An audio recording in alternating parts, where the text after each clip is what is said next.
గౌడ బ్రాహ్మణుల గోవా గుడి.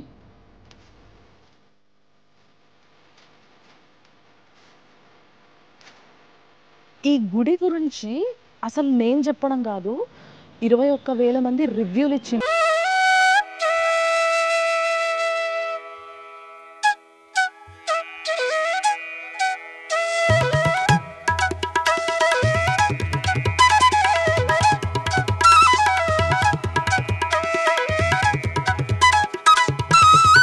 గుడి లోపల వెళ్ళేటప్పుడు ఒక మాల చూపించిన, ఒక డిఫరెంట్ పూలమాల.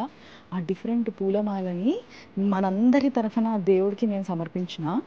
అది ఆ పల్లకి సేవలో ఏదైతే మూర్తి ఉందో, వెండి బంగారు మూర్తి ఉంది ఆ స్వామిది, మంగేశ్వర స్వామిది, ఆ స్వామికి మెడలో ధరింపజేసిండ్రు. ఎంత అదృష్టంగా ఫీల్ అవుతున్నా తెలుసా నేను.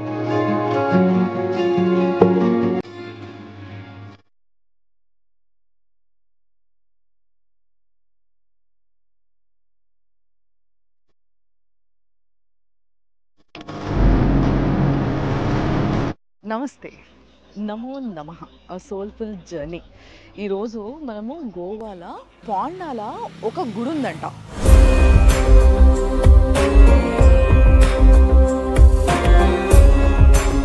ఈ గుడి గురించి అసలు నేను చెప్పడం కాదు, 21,000 మంది రివ్యూలు ఇచ్చిండ్రు. మీరు కూడా ఆ రివ్యూ చూడాలనుకుంటే మీరు ఒక్కసారి ముంగేశ్వర ఆలయం ఇన్ గోవా పాండా అని కొట్టి చూస్తే మీకు దాని రివ్యూలన్నీ కూడా చదవచ్చు అనమాట. మన దగ్గర కౌండిన్య గోత్రం ఉంటుంది కదా, గౌడ్స్కి, వాళ్ళే ఇక్కడ ప్రతిష్ఠించిండ్రు ఈ శివయ్యని. అసలు ఈ లింగానికి ఉన్న చరిత్ర ఏంది, ఈ గుడికి ఎందుకు ఇంత పాపులారిటీ, ఈ విషయాలే తెలుసుకునేటందుకు నేను ఇవాళ వచ్చేసిన అనమాట. కానీ ఈ గుడికి పోయే దారి కూడా చాలా ఇంట్రెస్టింగ్ ఉందబ్బా. మంచి షాపింగ్, గొలుసులు, పిల్లలకి పెద్దలకి బట్టలు, బొమ్మలు, మెనీ మోర్ థింగ్స్. అయితే దీంట్లో చాలా ఇంట్రెస్టింగ్ అనిపించేది ఏంటిది తెలుసా, చూడండి అసలు ఎంత కలర్ఫుల్గా ఉందో అసలు ఇక్కడ. సో ఇదేంటంటే రకరకాల ఫ్రూట్స్. ఏ క్యా హై? బిమిలి హై. అచ్చా, ఖట్టివాలి. చాలా అంటే చాలా పుల్లగా ఉంటుందంట, బిమిలి అంటారంట ఈ ఫ్రూట్ని. అండ్ ఇది స్టార్ ఫ్రూట్, మనకు అందరికి తెలుసు. ఏ క్యా హై? కోకామే. అచ్చా, కోకామే. సో ఇది మనం దబ్బకాయ అంటాం కదా ఆడ, సో గ్రేప్ ఫ్రూట్ అంటారు ఇంగ్లీష్లో. ఇది ఈ బిమిలి దొండకాయ లాంటిది ఉంది కదా, సో దీన్ని ఎండబెట్టి కూడా అమ్ముతారంట ఇట్లా. గోవాలో చాలా ఫేమస్ ఫ్రూట్ ఇది, కాజు ఫ్రూట్.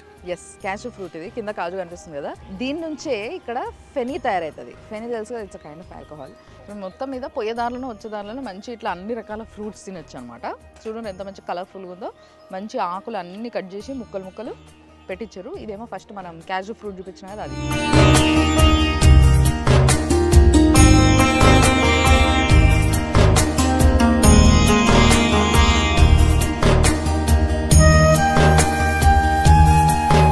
యాక్చువల్గా పుల్ల ఉంటుందని చెప్పి మర్చిపోయి తినేసినా కానీ నిజంగా చాలా పుల్ల ఉంది. దీంతో వీళ్ళు పచ్చడి కూడా పెట్టుకుంటారట, చాలా బాగుంటుందంట. Full of vitamin C. చాలా ప్రశాంతంగా ఉంది తెలుసా గుడికి పోయే దారి. ఇటు పొలం, అటు గుడి. గుడి ఎదురుగానే ఉందన్నమాట. చాలా పెద్ద గుడి. ఆ స్ట్రక్చర్ కూడా చాలా డిఫరెంట్ ఉంది, ఇక్కడ నుంచే కనిపిస్తుంది. చుట్టూ ఒక పొలానికి చుట్టూ ఎప్పుడైతే ఇట్లా కొబ్బరి చెట్లు ఉంటాయో దాని అందమే వేరుంటుంది అబ్బా. మన దగ్గర ఆంధ్రాలో ఇట్లనే ఉంటుంది, గోవాలో కూడా మొత్తం కొబ్బరి చెట్లు ఇట్లే ఉంటుంది.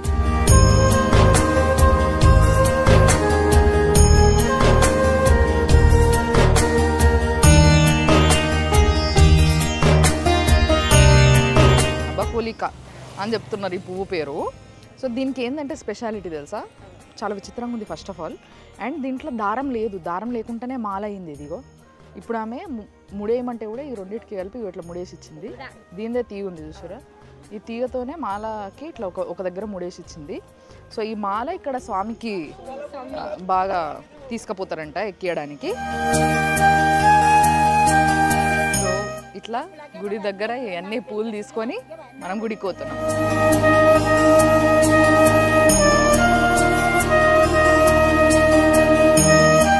గుడి పేరు ఇక్కడ నుంచి చాలా క్లియర్గా కనిపిస్తుంది చూడండి, శ్రీ మంగేష్ సంస్థాన్ అంటారు వీళ్ళు. సో మీరు అదే పేరుతోని మీరు గూగుల్ మ్యాప్స్లో ఎతికినా కూడా మీకు ఈ టెంపుల్ రూట్ మ్యాప్ అంతా కూడా చూపిస్తుంది. ఈ టెంపుల్కి చాలా అంటే చాలా పెద్ద కోనేరు ఉంది.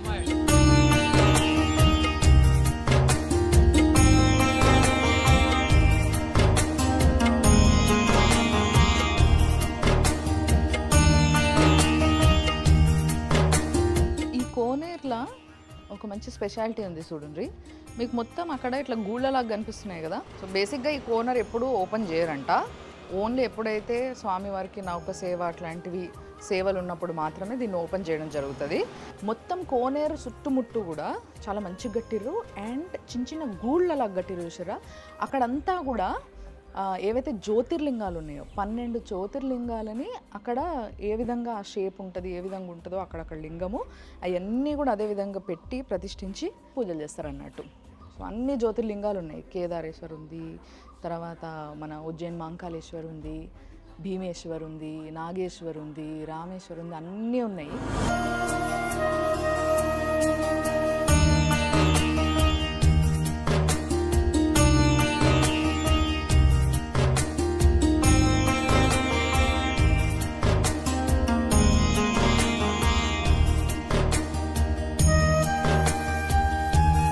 చాలా పెద్ద గుడికి అంటే గర్భగుడికి ముందు ఇది ఒక డిఫరెంట్ కట్టడం, ఒక గోపురం ఉంటుంది కదా. ఎట్లా కడతారు గోపురం? నార్త్ సైడ్లో చాలా చూస్తాం ఇట్లాంటివి, బట్ డిఫరెంట్ స్ట్రక్చర్స్ ఉంటాయి. ఇదేమో ఇట్లుందనమాట. ఈ చాలా అందమైన గుడికి చాలా అందమైన చరిత్ర కూడా ఉంది. పురాణాలు చెప్తున్న దాని ప్రకారం చూసినట్టయితే ఆ శివుడంట పార్వతీదేవిని భయపెట్టించేటందుకు సరదాగా ఒకసారి పులిలాగా వచ్చిండంట. పులిలాగా రాగానే త్రాయిమాం గిరీష, త్రాయిమాం అంటే పాహిమాం గిరీష, కాపాడవయ్యా ఈ గిరి పర్వతాల యొక్క ఈశుడా అని చెప్పి పార్వతీదేవి అరిచిందంట. అరవంగానే అయ్యో పార్వతి భయపడుతుంది అని చెప్పి ఆ శివయ్య తన యొక్క నిజరూపానికి వచ్చేసిండంట. వచ్చినప్పుడు ఆ స్వామిని చూసి ఏ విధంగా అయితే ఆ స్వామిని కోరుకుందో, అంటే నన్ను కాపాడమని, అట్లా కాపాడేటందుకు వెలిసిన స్వామియే ఈ మంగేశ్వర స్వామి. అంటే త్రాహి మాం గిరీష అది మంగేశ అయిందనమాట ఇక్కడ వాడుక భాషలో. అయితే దీనికి ఇంకొక కథనం కూడా ఉంది. ఏంటిది అని అంటే, యాక్చువల్గా భగీరథ నది ఒడ్డిన ముంగేశ అనే ఒక పర్వతం ఉంది. ఆ పర్వతం పైన స్వయాన ఆ బ్రహ్మదేవుడే ఒక లింగాన్ని ప్రతిష్ఠించిండంట. ఆ లింగం యొక్క గొప్పతనాన్ని తెలుసుకొని కొంతమంది సరస్వత బ్రాహ్మణులు, అంటే సరస్వన్ బ్రాహ్మణులు అని అంటారన్నమాట వాళ్ళు. ఇక్కడ భగీరథ ఒడ్డు నుంచి తీసుకొచ్చి జువారి అనే ఒక నది ఉందన్నమాట. గోవా మధ్యలో నుంచి పారుతూ ఉంటుంది. ఆ నది ఒడ్డున ప్రతిష్ఠించి పూజలు చేయడం మొదలుపెట్టిండ్రు. దాన్ని ఇక్కడ గౌడ్స్లో కూడా బ్రాహ్మణులు ఉంటారంట ఇక్కడ. సో వాళ్ళు కొందరు ఆ శివయ్యను చూసి ఈ శివయ్యకు గుడి కడదామని చెప్పేసి జువారి నదిన ఎక్కడైతే ఆ శివయ్యను ప్రతిష్ఠించిపోయినరో వాళ్ళు అక్కడి నుంచే ఈ కౌండిన్య గోత్రపు ఎవరైతే గౌడ బ్రాహ్మణులు ఉన్నారో వాళ్ళు కొందరు తీసుకొచ్చి ఇక్కడ ప్రతిష్ఠించి ఆయనకి ఇంత పెద్ద గుడి కట్టిర్రు అనమాట. ఈ గుడిలా ప్రతి ఒక్క పూజ ఒక వైభవం లాగా జరుగుతుందంట. ప్రతి సోమవారం రోజు ఆ స్వామిని బయటికి తీసుకొచ్చి ఇక్కడ గల్లీ కూడా మొత్తం అంతా కూడా ఆయనని మంచి రథం పైన కూర్చోబెట్టి అట్లా యాత్ర తీస్తారంట.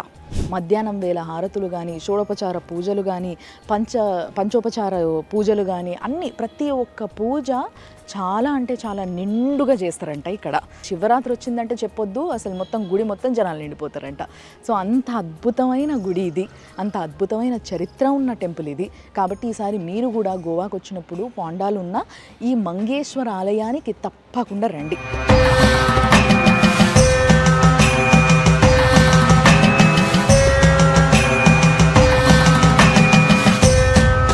అద్భుతమైన దర్శనం.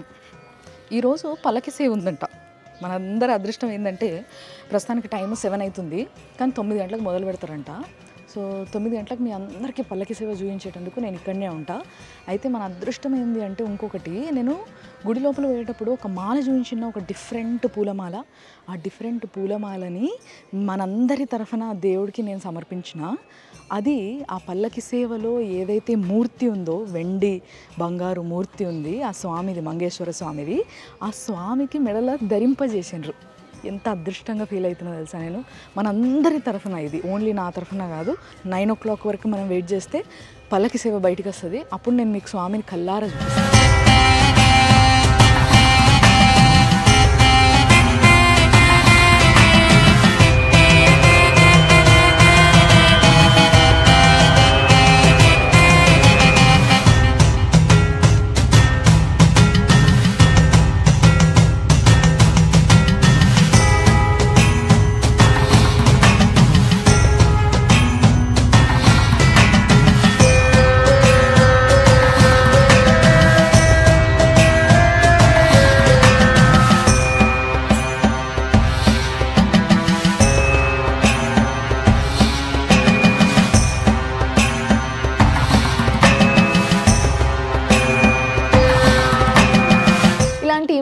వీడియోస్ ఏవైనా మీకు నచ్చినట్టయితే వైస్ టీవీని సబ్స్క్రైబ్ చేసుకోండి, షేర్ చేయండి, లైక్ చేయండి వీడియోస్ నచ్చితే. అండ్ బెల్ ఐకాన్ కొట్టి పెట్టుకున్నారనుకో మంచిగా మీకు నోటిఫికేషన్స్ వచ్చేస్తే టైం టు టైం మంచి ఇన్ఫర్మేషన్ మీరు గ్యాదర్ చేసుకోవచ్చు.